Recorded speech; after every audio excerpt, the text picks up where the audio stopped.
Bonjour, je suis Alexandra Matlandry, professeure adjointe à l'École de travail social et de criminologie de l'Université Laval et titulaire de la chaire Richelieu de recherche sur la jeunesse, l'enfance et la famille.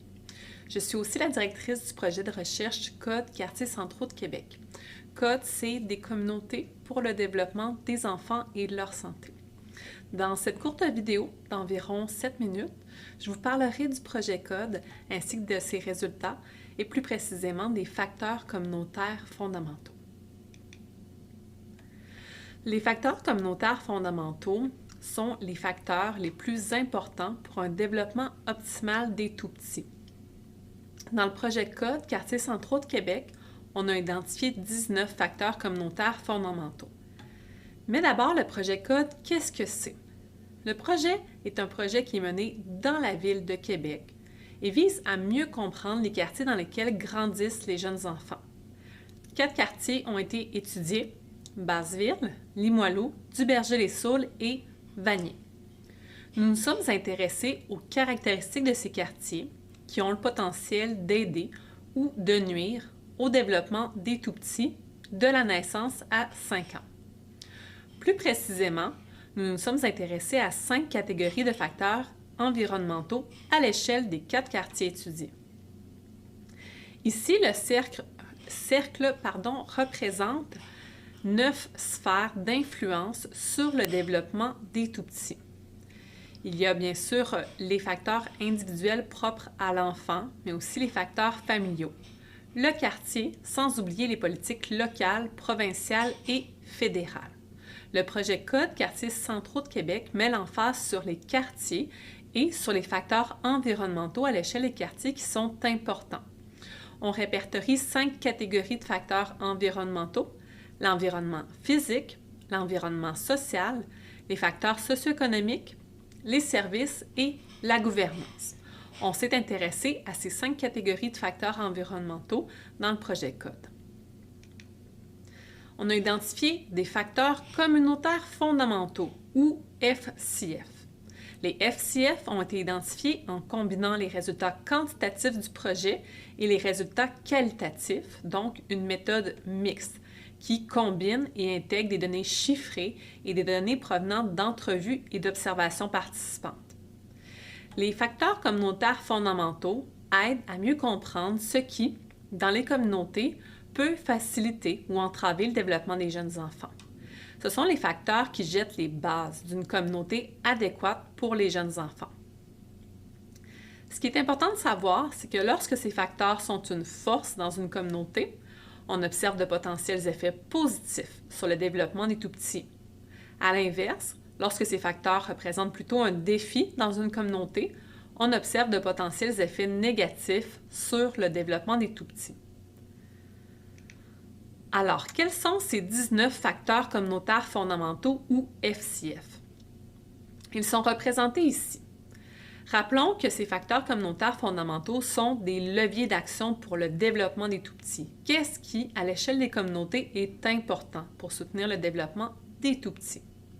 Il y a notamment l'accessibilité au logement, mais aussi des logements de taille adéquate en fonction des besoins des personnes résidentes. Les espaces verts, pensons à la canopée ou au parc, sont aussi importants. Le transport également, qu'il soit actif ou plutôt le transport public, ce sont des facteurs communautaires fondamentaux. La mobilité résidentielle aussi. On réfère au sentiment d'appartenance et à l'enracinement des familles au milieu de vie. La cohabitation culturelle aussi est importante. On réfère ici au partage d'espaces communs et aux relations dans le voisinage pour une réelle mixité. L'embourgeoisement ou la gentrification, c'est un phénomène de migration impliquant l'arrivée de certains groupes dans certains secteurs, contribuant au changement de la dynamique sociale et au changement du contexte socio-économique de certains secteurs. Ensuite, la proportion de familles en situation de monoparentalité peut représenter un risque lorsqu'elle est plus élevée ou au contraire lorsqu'elle est moins élevée, peut-être être un facteur de protection. Évidemment, les situations de monoparentalité sont associées à des défis systémiques. La scolarisation de la population, le revenu familial aussi sont importants. Puis, le travail de proximité. On pense ici aux interventions dans la collectivité. La consultation des familles aussi est importante et au-delà de ça, la participation de ces familles. Le leadership organisationnel, on réfère à la présence de leaders forts en petite enfance qui portent la voix des jeunes enfants. La concertation et le travail collaboratif des acteurs et des actrices en petite enfance est aussi un facteur communautaire fondamental. Puis les services. Pensons à la qualité de ceux-ci, des services en quantité suffisante, mais aussi accessibles et des installations qui sont accessibles. Donc, ces 19 facteurs communautaires fondamentaux ou 19 FCF sont les facteurs qui sont les plus importants pour le développement des tout-petits, qui créent les bases pour une communauté adéquate. Ce sont des leviers d'action pour le développement des tout-petits.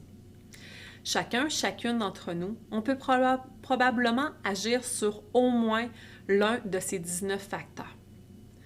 Donc, ensemble, on peut avoir un effet et créer quelque chose pour les tout-petits qui soit plus favorable à leur développement. Chacun de ces facteurs communautaires fondamentaux est important, mais c'est probablement l'effet cumulatif de la présence de plusieurs facteurs de protection, plusieurs facteurs de promotion au développement des jeunes enfants qui est important, donc dans un quartier, plutôt que la présence de l'un ou l'autre uniquement. L'effet donc du cumul de ces facteurs communautaires fondamentaux. C'est pour ça qu'ensemble, on peut arriver à créer des environnements favorables au développement des jeunes enfants. Je vous remercie pour votre intérêt envers le projet Code Quartiers centraux de Québec.